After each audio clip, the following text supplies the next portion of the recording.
जी हां दोस्तों, बड़ी खबर निकलकर सामने आ रही है। डोनाल्ड ट्रंप ने इजरायल को दे दी ईरान पर हमले की खुली छूट। इस बीच ईरान के IRGC फोर्स ने उठाया बड़ा कदम। अंतर्राष्ट्रीय मार्ग के नजदीक 3 द्वीपों पर मिसाइलों की तैनाती, दुश्मनों को खुली चेतावनी।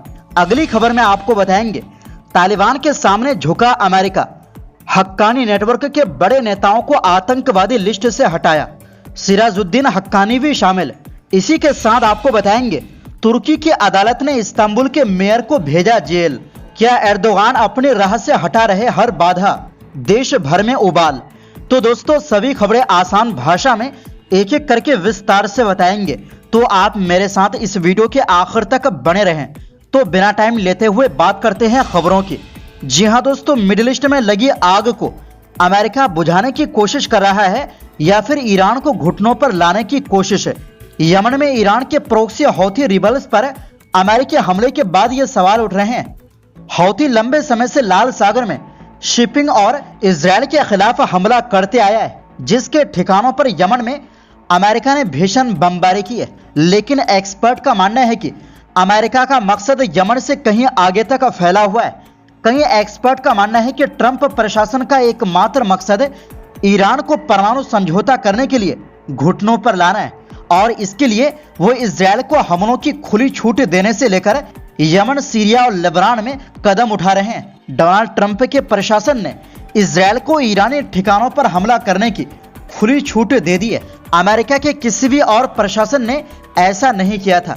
इसके अलावा जब इजरायल ने सीज फायर का उल्लंघन करते हुए गाजा में फिर से बमबारी शुरू कर दी, तो ट्रंप प्रशासन ने एक बार फिर से बेंजामिन नेतन्याहू का समर्थन कर दिया। इस बीच हमले की आशंका को देखते हुए ईरान भी बहुत बड़ी तैयारी कर ली है।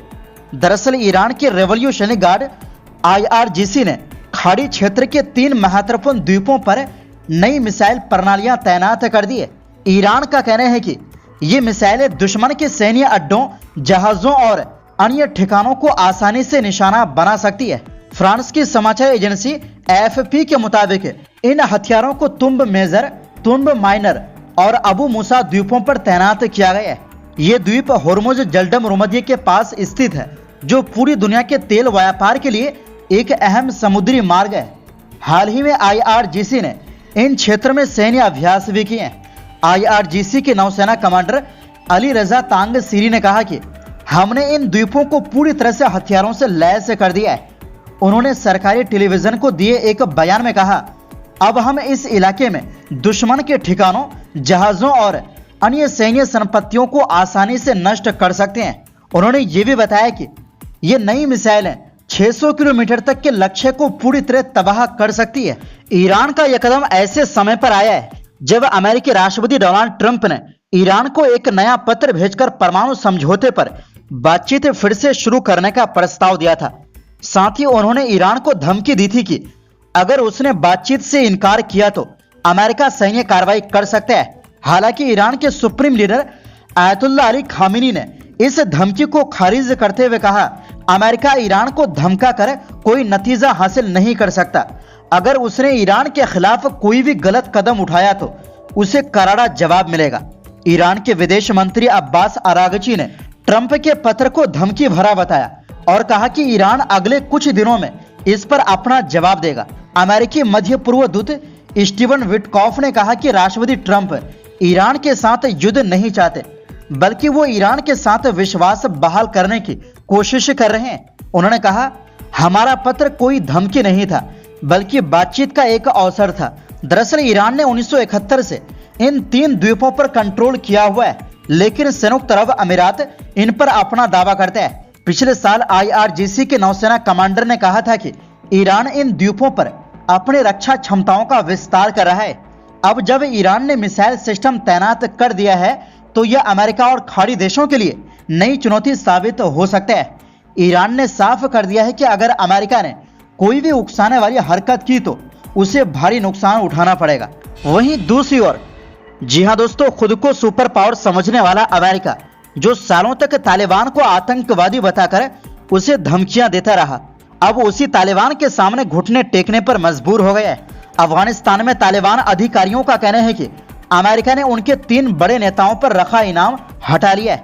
अफगानिस्तान में तालिबान अधिकारियों का कहना है कि अमेरिका ने उनके 3 नेताओं सिराजुद्दीन हक्कानी, अजीज हक्कानी और यहिया हक्कानी पर घोषित इनाम हटा दिया है। हालांकि अमेरिका की ओर से इस पर अभी तक कोई टिप्पणी नहीं की गई है, यानी जब तक मैं ये वीडियो बना रहा हूँ। रॉयटर्स की रिपोर्ट के मुताबिक अफगानिस्तान के गृह मंत्रालय के प्रवक्ता ने शनिवार को बताया कि अमेरिका ने सिराजुद्दीन हक्कानी पर घोषित $1 करोड़ का इनाम हटा दिया है। वहीं FBI की वेबसाइट पर अब भी अफगानिस्तान के कार्यवाहक गृह मंत्री सिराजुद्दीन हक्कानी पर 10 मिलियन यानी $1 करोड़ का इनाम है। इसमें कहा गया है कि हक्कानी ने अफगानिस्तान में अमेरिका और गठबंधन बलों के खिलाफ सीमा पार हमलों में हिस्सा लिया और अमेरिकी सैनिकों को जबरदस्त नुकसान पहुंचाया। यानी अमेरिका दूसरे के जमीन में जाकर युद्ध भी करते हैं और उनके ही देश के नागरिक को आतंकवादी घोषित कर देते हैं। यह कदम गुरुवार को तालिबान द्वारा एक अमेरिकी नागरिक को रिहा करने के बाद उठाया गया है, जिसे 2 साल तक बंदी बनाकर रखा गया था। ये इस साल जनवरी से अब तक तीसरा अमेरिकी नागरिक है जिसे तालिबान ने छोड़ा है। अमेरिकी विदेश मंत्री मार्को रूबियो ने इस रिहाई को सकारात्मक और रचनात्मक कदम बताया और कतर सरकार का धन्यवाद किया, जिसने इस प्रक्रिया में अहम भूमिका निभाई। बता दें कि ट्रंप प्रशासन अफगानिस्तान में बंद अमेरिकी नागरिकों की रिहाई सुनिश्चित करने की कोशिश में है। अफगानिस्तान में 2 दशकों की लड़ाई के दौरान 2000 से ज्यादा अमेरिकी सेवा सदस्य मारे जा चुके हैं। वहीं दूसरी ओर जी हां दोस्तों, तुर्की में पिछले हफ्ते से विपक्षी नेता और इस्तांबुल के मेयर एक्रम इमामोग्लू की गिरफ्तारी के विरोध में प्रदर्शन जारी है। इमामोग्लू की परेशानी अदालत ने और बढ़ा दी है। अदालत ने इमामोग्लू को भ्रष्टाचार के आरोपों पर मुकदमे का नतीजा आने तक जेल में रखने का आदेश दिया है, जिसके बाद उनके समर्थन में होने वाले प्रदर्शनों के उग्र होने की उम्मीद जताई जा रही है। तुर्की की एक अदालत ने भ्रष्टाचार के आरोपों पर सुनवाई तक इस्तांबुल के मेयर एक्रम इमामोग्लू को औपचारिक रूप से गिरफ्तार कर लिया है।